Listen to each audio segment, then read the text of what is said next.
challenge yet. He's standing up to environmentalists and the government and adding a new twist to the long debate over wilderness. News specialist John Hollenhorst joins us with more.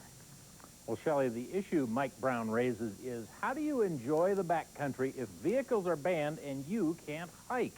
Wilderness advocates say his worries are off base, but it highlights one of the thorniest questions in the wilderness battle. What is a road? Mike Brown can walk fairly well on level ground, but he can't hike at all on steep terrain.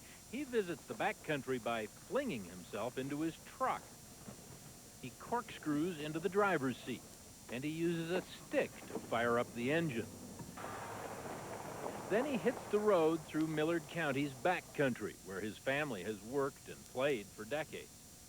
It gives me the opportunity to come out here and look at the areas and be able to do these things that I like to do. This is a guy who's used to challenges. In 1985, KSL profiled Brown, the teenage painter.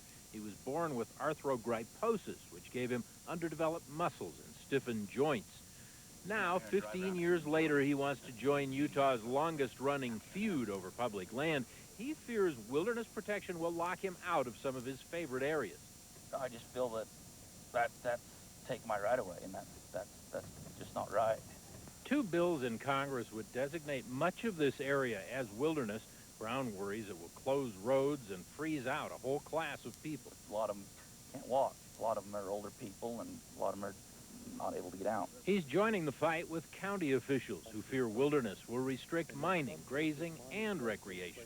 It's like, to me, locking the gates of Yellowstone Park and say, walk in and see it.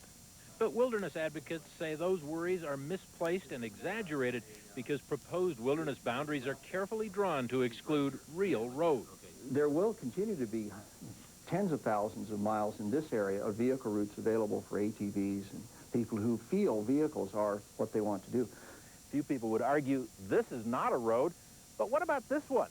A two-track leading up the mountain. Is that a road or not? It's not, according to environmentalists, and neither is this one. In the environmentalist bill and in Governor Leavitt's compromise bill, many informal roads are declared non-roads. They'd be protected and closed. But Mike Brown's favorite road, they say, is definitely a road. If it's been constructed, bladed, and maintained and receives regular use, it's out. We don't put it in a candidate area.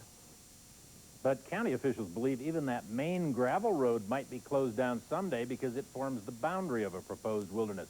The other side says that won't happen, but you can see why the two sides don't trust each other when they can't even quite agree on what a road is.